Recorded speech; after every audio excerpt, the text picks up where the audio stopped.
வணக்கம் மக்களே, நம்ம இன்றைக்கி என்ன டிஷ் பார்க்க போகிறோன்னு பார்த்தீங்கன்னா, சுரைக்காய், தக்காளி, வெங்காயம், தயிர், கடலை மாவு, இஞ்சி பூண்டு பேஸ்ட், ஒரு பச்சை மிளகாய், இது எல்லாத்தையும் வச்சு தான் நம்ம ஒரு டிஷ் பண்ண போகிறோம். அது எப்படி செய்யுதுன்னு பார்க்கலாம் வாங்க.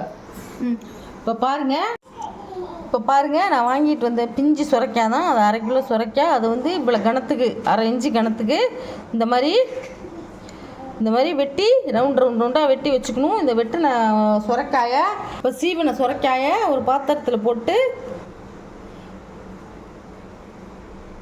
1/2 ஸ்பூன் மிளகாத்தூள், சில்லி பவுடர், வெறும் மிளகாத்தூள், 1/2 டீஸ்பூன் மஞ்சள் தூள், 1 டீஸ்பூன் கடலை மாவு, இதுக்கு தேவையான உப்பு,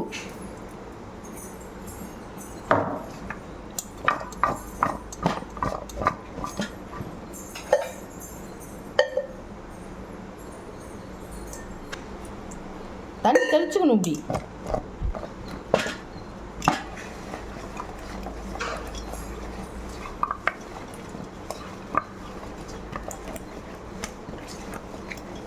பாருங்க, நல்லா அது மாதிரி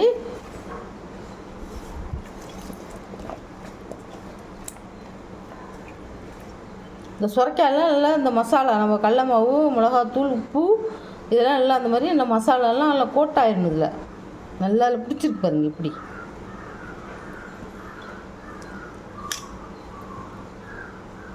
இதாக 10 நிமிஷம் ஊற வைப்போம், அதுக்கப்புறம் பார்க்கலாம். இப்போ பாருங்கள், நான் சுரைக்காயில் மசாலாலாம் போட்டு பெசரி வச்சு 10 நிமிஷம் ஊற வச்சேன். இப்போ அடுத்தது ஒரு 3 டேபிள் ஸ்பூன் கடலை எண்ணெய் ஊற்றிருக்கேன். அதில் இந்த சுரைக்காய் ஸ்லைஸை இப்படி ஒன்று ஒன்றா எடுத்து வச்சு ஒரு அகலமான தவாவில் தான் வச்சு, நீங்கள் இன்னும் அகலமாக இருந்தால் கூட வச்சுக்கலாம், ஒன்றும் பிரச்சனை இல்லை.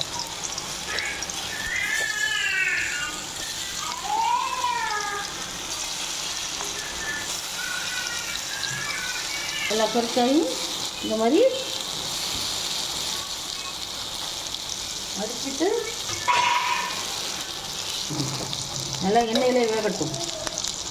இப்போ எண்ணெயில் ஊற்றி பொரிச்சு எடுத்துங்க.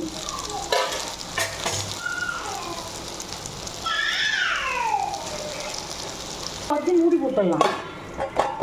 சுரைக்காயை நம்ம வந்து திருப்பி வச்சுக்கலாம்.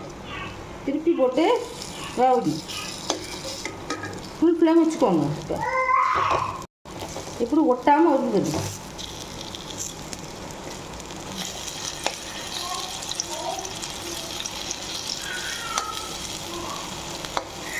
இது புதுவிதமான டிஷ்ஷு சுரைக்காவில். நல்லா நீங்கள் செஞ்சுருக்கவே மாட்டீங்க. இப்படி மீன் வறுவல் மாதிரி எப்படி அப்படியே பழன்னு பொன்னடமாக இருக்கும் பாருங்க.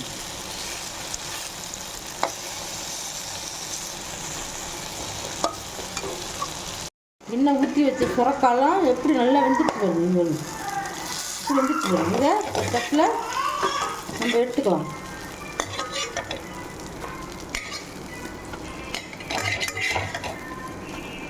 இப்படி மீன் வறுவல் மாதிரியே இருக்கும் பாருங்க, அருமையாக இருக்கும் இந்த டிஷ்ஷு. இந்த கிரேவி வந்து சப்பாத்தி, தோசை, இட்லி, பரோட்டாவோட வச்சு சாப்பிடலாம், அருமையாக இருக்கும். அடுத்தது இப்போ அதே வானலில் நான் 3 டேபிள் ஸ்பூன் எண்ணெய் ஊற்றுறேன்.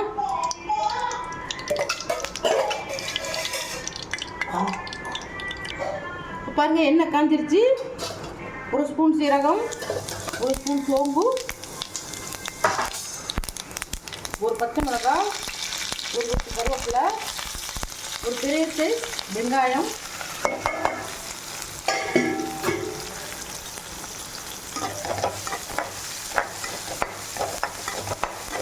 நல்லா வதக்கணும். இந்த வெங்காயம் கொஞ்சமாக வதங்கணும், அப்போ தான் நல்லாயிருக்கும். கண்ணாடி பதமெல்லாம் வதக்கக்கூடாது.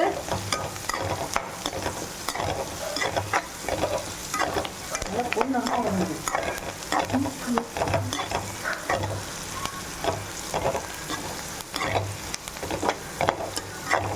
அது வந்து வாசனை, அந்த பச்சை மிளகாவோட ஃப்ளேவர் எப்படி இருக்கு பாருங்க. இந்த டிஷ்ஷு வந்து ரொம்ப அருமையான ஒரு டிஷ்ஷு. இந்த மாதிரி நீங்கள் செஞ்சு பாருங்கள். செஞ்சு பார்த்துட்டு பார்த்துட்டு இந்த வீடியோ நான் ஒரு 300 கிராம் சுரக்காய்க்கு 3 தக்காளி அரிஞ்சு வச்சுருக்கேன். நல்லா பேஸ்ட்டாக அரைச்சி வச்சுருக்கேன். அதையும் போட்டுக்கலாம். அதையும் போட்டு நல்லா வறுத்து வச்சுருக்கேன். இப்போ இந்த டிஷ்ஷுக்கு தேவையான உப்பு, ஏன்னா நம்ம அந்த சுரக்காயிலும் நம்ம கொஞ்சம் உப்பு போட்டிருக்கோம், அதை பார்த்து போட்டுக்குங்க. தேவையான உப்பு போடுவோம்.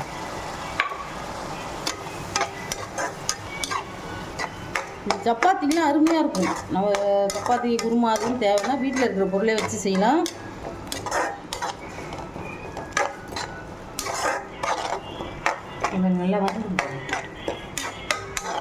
நல்லா வதங்கி கடைசியாக கொஞ்சம் தெளிக்க போகிறோம் தண்ணி, அவ்வளோதான். இந்த கிரேவி அருமையாக இருக்கும். இட்லி தோசையை விட சப்பாத்திக்கு ரொம்ப காம்பினேஷனாக இருக்கும்.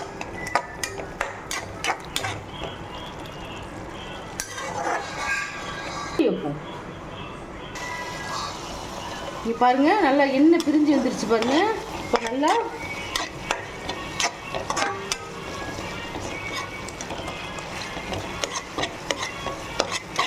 மசிச்சு விட்டுக்கலாம். எல்லாத்தையும்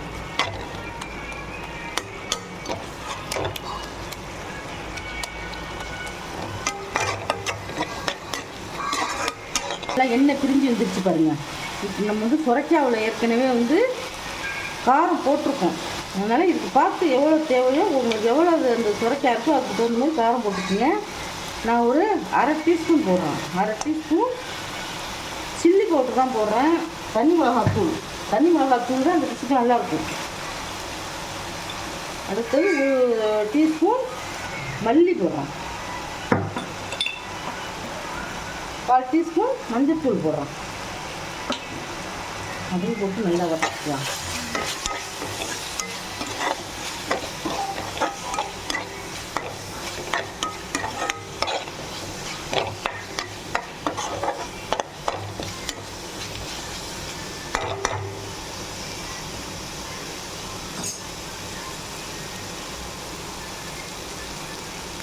தக்காளி அரைச்சி மிக்சியை கொஞ்சம் தண்ணி ஊற்றிக்கணும்.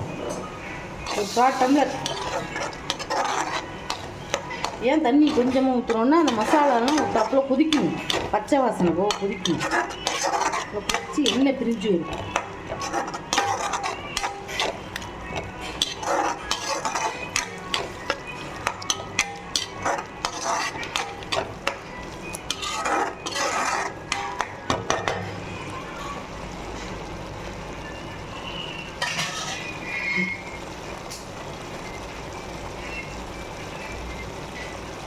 இங்கே பாருங்கள், அந்த கிரேவி நம்மலாம் தாளித்து வச்சது 10 நிமிஷம் மூடி வச்சோம்.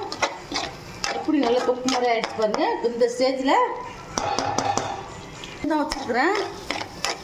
இப்போ இந்த ஸ்டேஜில் நம்ம எண்ணெயில் போட்டு வறுத்து வச்ச சுரக்காயை அதில் போடுறோம். போட்டுட்டு நல்லா கிண்டி விடும். அடுத்து என்ன பார்க்க போகிறோம்? முக்கியமான ஒரு டிஷ்ஷு, அதுதான் அதுக்கு டேஸ்ட்டே. என்ன பார்க்க போகிறோம் தெரியுமா? பாருங்க, இதுக்கு தேவையான 1 கப்பு தயிர் போட்டு இங்கே பாருங்க. அப்படியே தயிரை போட்டோன்னா கலரை பாருங்கள், இப்படி வந்துட்டான் பாருங்க. நல்லா தயிரை போட்டு நல்லா இப்படி கலக்கி விடுங்க, பெரட்டி விடணும் எல்லாத்தையும். இந்த சுரைக்காய், இஞ்சி பூண்டு, பச்சை மிளகாய், தக்காளி, கருவேப்பிலை, பொரிச்சு வச்ச சுரைக்காய், அந்த தயிர் எல்லாம் கூடி இங்கே பாருங்க. சுரைக்காய் கரையவே கரையாது. பாருங்க எப்படி சேஸாக இருக்கு பாருங்க. நல்லா பிஞ்சு சுரக்காயாக இருக்கணும். இது முட்டெல்லாம் அவ்வளோவா நல்லா இருக்காது. இங்கே பாருங்க இப்படி இருக்கு பாருங்க.